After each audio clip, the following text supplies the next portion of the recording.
Good morning and welcome to Breathing Techniques. This is our rerun of week 3 and today we're going to be doing to do with belly breathing and breathing out.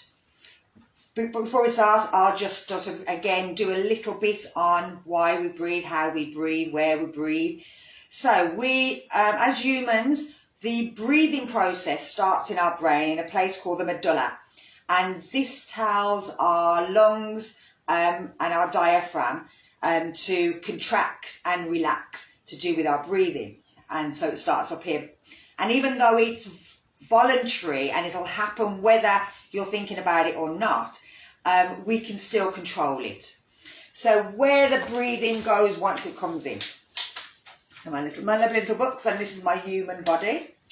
The breathing comes in, it comes in through the trachea, in through the nose, like we discussed last week. It's better. There's all hairs that go all the way down that trap any kind of bacteria, any viruses, any dust, anything in the body.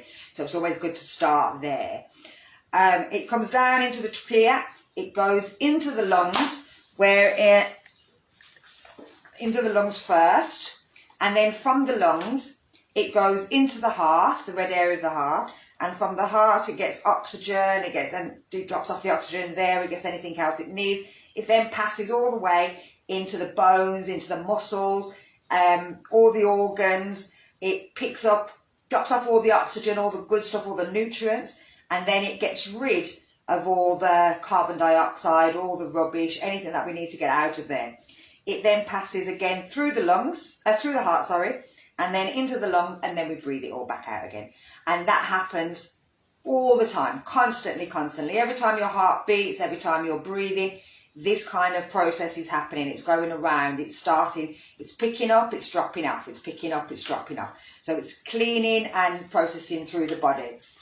It goes all the way down into our alveoli, which are these things, they're right at the edge, and they're great big massive sacs that contract air, and everything passes through. And it's called respiration. It's upside down, sorry about that.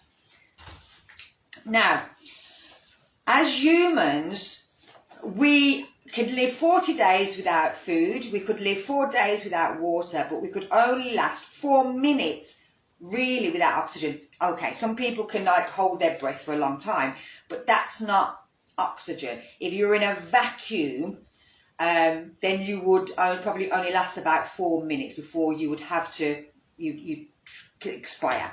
So this is why we need to breathe. Breathing is it's more important than eating and drinking. And the oxygen that we need comes from green plants. It comes from a process called photosynthesis, which I hated at school. But it's that process where the plants, as the sun hits them, they give off oxygen, which then in turn we use, and when we breathe out carbon dioxide, which they take in as their life force. So we work perfectly with plants and animals. Now, people think, oh, I'll have a few plants in my house. Yes, that's lovely to have lots of plants. It makes you the green, the flowers, the vibrancy, everything. The thought of looking after it and keeping it and making it grow helps us emotionally to feel good that we're doing something for the environment. But you would need an awful lot of plants in your house to get the amount of oxygen that you need and to give out enough carbon dioxide for it to work as a biodome. But get out into, we've got Birmingham, we've got some of the most beautiful places around us. Samwell Valley, Woodgate Valley, Clent Hills, Licky Hills. There are places all over the place, little hidden gems within Birmingham, which are full of trees, and just get out there. It doesn't matter what time of year it is, get out there and just enjoy and think while you're out there, oh, I'm getting loads of good sugars, I'm getting all my oxygen, breathing while you're out there.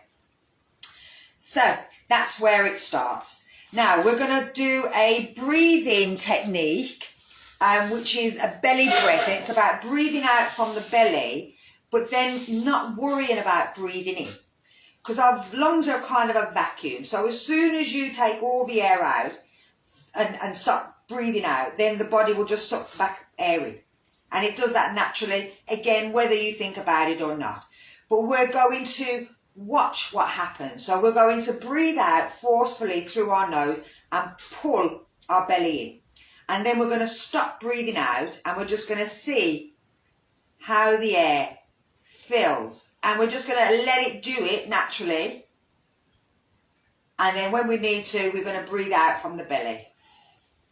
So I'm going to just bring that down a touch so you can see my belly rather than my head. So if we have our hands around our belly, we're going to breathe out through the nose. It comes in. We're just going to stop breathing out.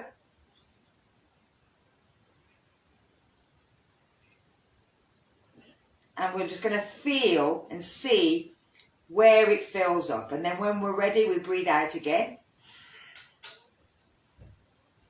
And relax.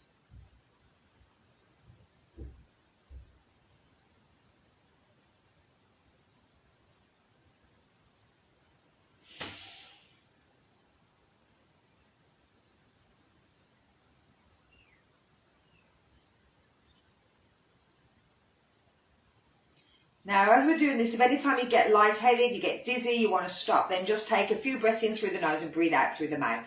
With the mouth, we want to make sure that we're relaxing the jaw. And the best way to do that is to stick your tongue through the top of your teeth so that you relax. Now, if you were to start to tense your jaw, you'd start to bite your tongue. And so you'd know that you were starting to tense your jaw to help to try and relax it. So, if a bit of air goes through your mouth, it doesn't matter. But you're predominantly trying to breathe out through the nose and then just let the air come in through the nose if it can. But again, if it comes in through the mouth, doesn't matter. No big deal. So let's put our hands on our thing. We're just going to do about 5-10 minutes of this. So, hello David. So we're going to breathe out through the nose and let the belly pull in. And then stop breathing out and just watch how the air fills back up. So here we go.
So we're going to take a big breath in through the nose, reach our arms up, and then we're going to breathe out through the mouth as if we're blowing out a candle. Let's do another one of those.